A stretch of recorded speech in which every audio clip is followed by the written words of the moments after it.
అసలు అది అంటే కృష్ణరాజు గారికి ఎవరైనా వస్తున్నారని తెలిస్తే ముందు వచ్చి గుమ్మం దగ్గరికి వచ్చి వాళ్ళని ఏమో పలకరించి లోపలికి తీసుకెళ్ళడం, మళ్ళీ వెళ్తున్నప్పుడు కూడా బయట వరకు వచ్చి అంటే ఇది చూసి అందరూ అలా ఫీల్ అవుతున్నారు అనమాట. కృష్ణరాజు గారు మమ్మల్ని లోపలికి ఆహ్వానిస్తున్నారు అని. ఆ తర్వాత పెళ్లి కార్డులు కూడా ఫ్యాన్స్ అందరూ తీసుకొచ్చి అక్కడ పెట్టి సార్కి చెప్పి అక్కడ ఫోటోలు తీయించుకొని వెళ్ళటం.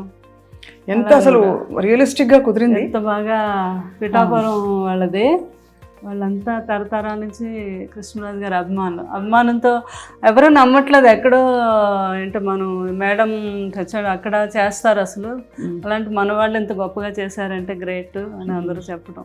ఇప్పుడు కృష్ణరాజు గారు మరి బాహుబలి పెద్ద సినిమా చూసినప్పుడు ఏమనేవారు ప్రభాస్ గారికి? అసలు ఆనందం ఇంకా ఇంత అంతా కాదు కదా.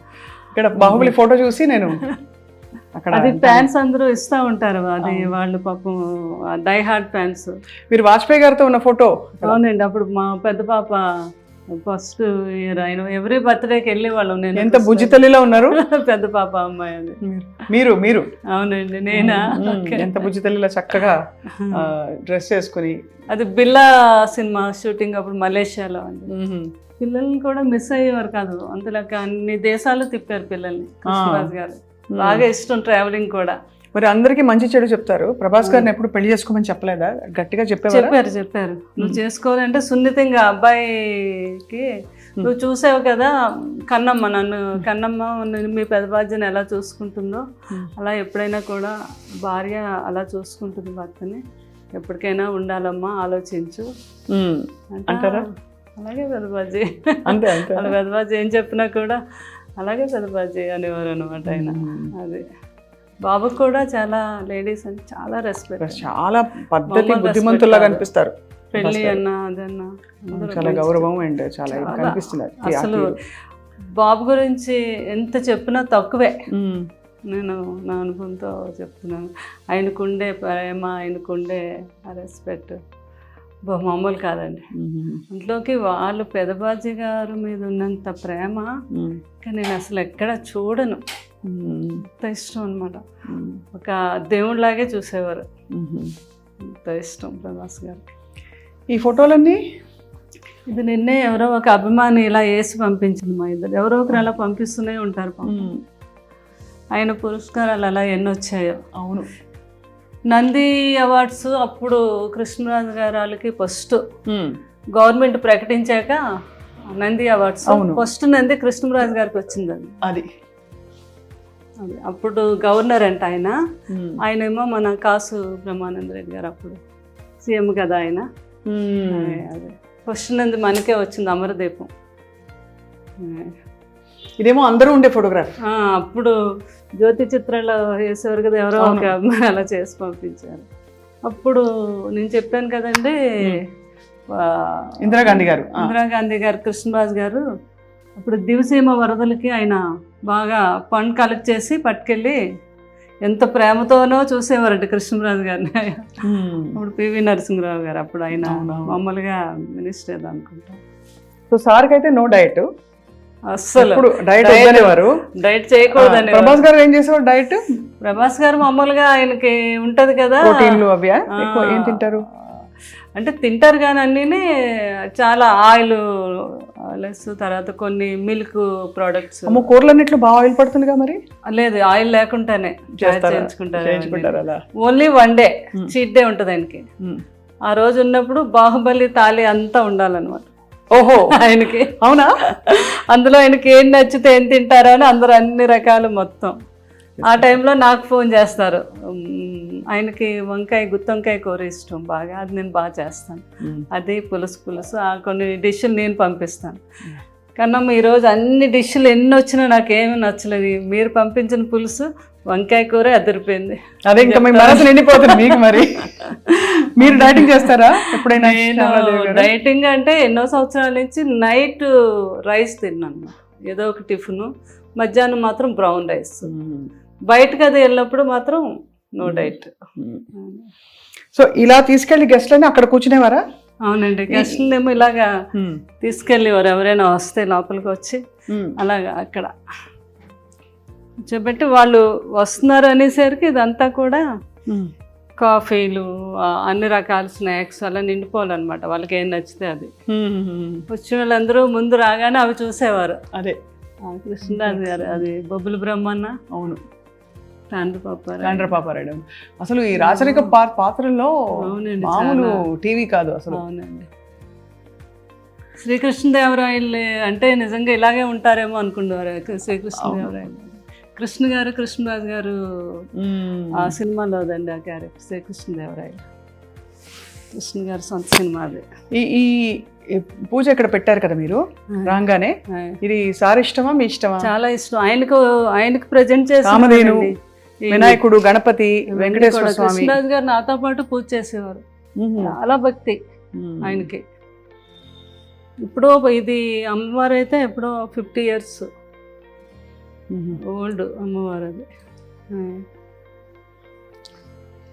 మీ పేరే అమ్మవారి పేరుగా? శ్యామల. నువ్వే అమ్మవారుగా అనేవారు కృష్ణరాజు గారు కూడా. ఏమనేవారు? నువ్వే అమ్మవారు అని. అంతే కదా మరి. ఇంకా ఆయన భక్త కన్నప్ప. ఎంత బాగున్నారు, ఎంత అందంగా ఉన్నారు. నాకెవరో పాప, మా రెండో పాప ఆర్కిటెక్చర్ బాగా అక్కడే మన పివి నరసింహరావు గారు అమ్మాయి, ఆ కాలేజీలోనే చదివింది రెండో అమ్మాయి. తను ఇప్పుడు కలికి కూడా చేసింది, ఆర్ట్ డైరెక్షన్ బాగా ఇంట్రెస్ట్ ఆ అమ్మాయికి. అవునా? రెండో అమ్మాయి అండి. వాళ్ళు ఇప్పుడు అందరూ ఎవరైనా చిత్ర పరిశ్రమలో యాక్టివ్ గా ఉన్నారా? పెద్ద అమ్మాయి మూవీలు తీస్తుంది, అమ్మాయి ఏమో ప్రొడక్షన్ నేర్చుకుంది, మూవీస్ తీయాలని. కృష్ణరాజు గారిలో మనకు కూడా ఉంది కదా బ్యానర్. రెండో అమ్మాయి ఏమో ఆర్ట్ డైరెక్షన్. చాలా బాగా ఇంటెలిజెంట్ అమ్మాయి, చక్కగా. కలికి మీకు ఏమనిపించింది? చూసారు కదా, అద్భుతం. ఇంకా అసలు సెకండ్ హాఫ్ అయితే అది ఒక అమ్మగా అనమాట. బాబుని అలా లాస్ట్లో అలా చూస్తే కృష్ణరాజు గారు కూడా చేశారు కదా ఆ క్యారెక్టర్. ఏ క్యారెక్టర్? మన కర్ణుడు క్యారెక్టర్. అవునవును.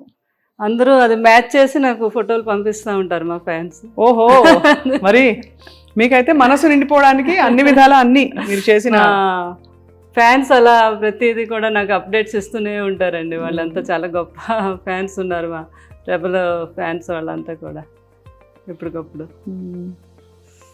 చాలా వాళ్ళ మనసు నిండిపోయింది. మిమ్మల్ని ఎక్కడైనా కష్టపెట్టి జ్ఞాపకాలు తీసుకొచ్చి. మా స్వప్న కూడా ఎంత మంచి యాంకరింగే కాదు, ఏదో ఇంట్లో ఫ్యామిలీ మెంబర్ అనమాట. నేను చూస్తూ ఉంటాను కదా, అదృష్టం. మీరు అప్పుడే కాదు, నాకు 10 years నుంచి మీరు తెలుసు. మీరు మాట్లాడే విధానం మెయిన్ ఏంటంటే లేడీస్కి మీరు ఇచ్చే ఆ రెస్పెక్ట్, వాళ్ళతో మాట్లాడే ఆ విధానం, అందులో ఆ ప్రేమ కనిపిస్తూ ఉంటుంది. నాకు చాలా ఇష్టం. మీరు చాలామందితో, రేణు దేశాయ్తో ఎంతమందితోనో అందరూ ఇంటర్వ్యూలో నేను చూస్తాను కదా, అబ్బో మీ మాట తీరు అది ఎక్సలెంట్. చాలా థ్యాంక్స్. అంటే అంత మంచి స్వభావం మీద, అందుకే కృష్ణరాజు గారు ఆ రోజు మిమ్మల్ని ఎంతో అభినందించారు. నా అదృష్టం మీరు ఆ మాట అనడం. అటువంటి లెజెండ్ జీవితం గురించి తెలుసుకోవడానికి మాకు మళ్ళీ ఒక అవకాశం ఇచ్చారు. తప్పకుండా మీరు మీ గుండెలో ఎంత మీ వెనక కాదు, మీతో కలిసి మిమ్మల్ని మేము పట్టుకుని ఉన్నాం, మేము ఫ్యాన్స్ కూడా.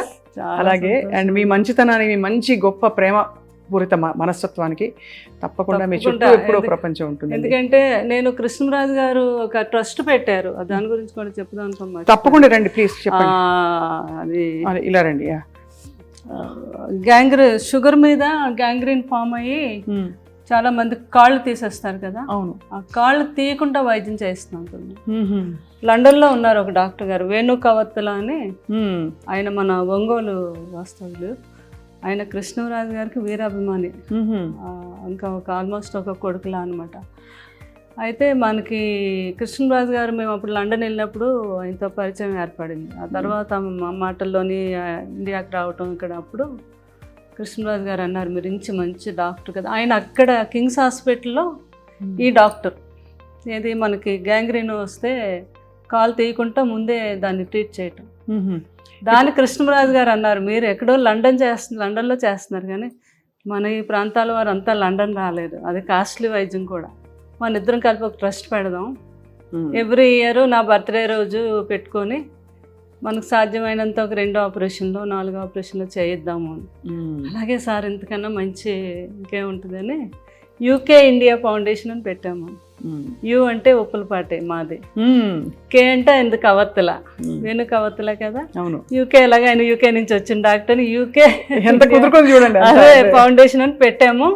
తర్వాత ఏమో కృష్ణరాజు గారు అన్నారు, నేను అపోలోకి మాట్లాడతాను సంగీతారెడ్డి గారితో, మీరు 6 monthsకి ఒకసారి అపోలోకి కూడా వచ్చి చేయాలి ఆపరేషన్స్. మొత్తం అపోలో అందరితో మాట్లాడారు. ఇంత మంచి అవకాశం కృష్ణరాజు గారు, సంగీతారెడ్డి గారు అయితే ఎంత మెచ్చుకున్నారు. ఆయన అపాయింట్ చేసి అక్కడ ఆయన గవర్నమెంట్తో పర్మిషన్ తీసుకొని ఈ రోజుకి వచ్చి ఇక్కడ వీళ్ళు ఒక 4-5 కేసులు ఉంటే ఆయనకి అక్కడ కాల్ చేస్తారు, అక్కడ ఆయన సెలవు పెట్టి వచ్చి హైదరాబాద్ అపోలోలో చేసి వెళ్తూ ఉంటారు. ఇప్పుడు మరి ఎవరైనా చేయించుకోవాలంటే ఆయన కోసం ఎలా అపోలోకి వెళ్ళాలి? నేను మొన్న ఫస్ట్ కృష్ణరాజు గారు 1 year దానికి ఫస్ట్ టైం మొగల్తూరులో పెట్టాము మేము. ఇది చాలామంది అన్నారు జ్వరాలకి, క్యాన్సర్లు ఇవన్నీ అయితే వస్తారండి, ఈ కాళ్ళు ఇవన్నీ ఎవరు రారు, మీరు పెడుతున్నారు ఎందుకు, బాగా జరగదు అని అన్నారు. లేదు, మా పెద్దమ్మాయి మేము అక్కడ ఊర్లో డాక్టర్ వర్మ గారు అని ఆయన వేణు గారు కోఆర్డినేట్ చేసుకొని నేను ముందుగా వెళ్ళిపోయి అన్ని ఛానల్స్కి అన్నిటిలోని ఒక ఆటో పెట్టి మొత్తం ఒక 3 రోజులు వాళ్ళని దీని మీదే, ఇలాగ షుగర్ మీద చాలా డేంజర్, ఎవరికి ఏ ప్రాబ్లం ఉన్నా ఫలానా తారీఖు మేము అక్కడ చేస్తున్నాం, ఈ వైద్యం లండన్ నుంచి డాక్టర్లు వస్తున్నారు అని చెప్తే ఆ రోజు 2000 people వచ్చారు. బాబా, చాలా బాగా అరేంజ్ చేసాం మేము. అక్కడికక్కడే 20 మంది డాక్టర్స్ వెళ్ళాం. వేణుగారు ఇంకొక 2 డాక్టర్లు లండన్ నుంచి వచ్చారు, మాకు తెలిసిన ఒక డాక్టర్ దుబాయ్ నుంచి వచ్చారు, అపోలో వారు 4 డాక్టర్లు పంపించారు. ఇలా అంతా కలిపి 20 మంది డాక్టర్స్ అయ్యారు. చాలా అద్భుతంగా జరిగింది. ఫస్ట్ టైం కృష్ణరాజు గారు బర్త్డే రోజు January 20 చేసాము. అక్కడ ఒక 5-6 ఆపరేషన్స్ అక్కడే చేసేసాము. ఉన్న వాళ్ళందరికీ అక్కడే ట్రీట్మెంట్ చేయించేసి మందులు అన్నీ ఇచ్చాము. తర్వాత లేని వాళ్ళందరినీ అపోలోలో చేసామండి. దాన్ని ఇంకా పెద్దగా ఈ సంవత్సరం రేపు జనవరిని కూడా ఇది కంటిన్యూ చేస్తాం. యూకే ఇండియా ఫౌండేషన్ మీద చేయించుకోదగిన వాళ్ళందరికీ కూడా మన అపోలోకి మీరు కూడా చెప్పచ్చు ప్రేమ, అది స్వప్న గారు. ఎందుకంటే మీ అందరికీ తెలుసు ఎంతోమందికి తీసేశారు కాళ్ళు ఆ షుగర్ మీద. అయ్యో తెలుసండి. అవును, మీకు తెలుసు కదా ఆ ప్రాబ్లం. అది మనం ఫస్ట్ టైము ఇండియాలో మనం చేయించింది మొగల్తూరులో. చాలా గొప్ప విషయం, అది మీరు కొనసాగిస్తున్నారు. ఇంకా బాగా కొనసాగించాలని గొప్ప వాళ్ళ సంకల్పాలు అలా కొనసాగుతాయి ప్రపంచంలో. మీ వంటి వారు ఆయన సహధర్మచారిణిగా నడిచారు కాబట్టి తప్పకుండా మీ ద్వారా చాలా మంచి పనులు వారి స్మరణలో జరుగుతాయని చెప్పి కోరుకుంటున్నాను. Thank you very much. మీరు కూడా బాగుండాలని నా ఆశీస్సులు, కృష్ణరాజు గారి ఆశీస్సులు ఎప్పుడు మీ అందరికీ ఉంటాయి. కృష్ణరాజు గారి అభిమానం అనుకున్న ప్రతి ఒక్కరికి కూడా లైఫ్ లాంగ్ కృష్ణరాజు గారి యొక్క ఆశీస్సులు ఎప్పుడూ ఉంటాయండి. అందరూ బాగుండాలి. Thank you so much Sharadadevi garu. Thank you very much.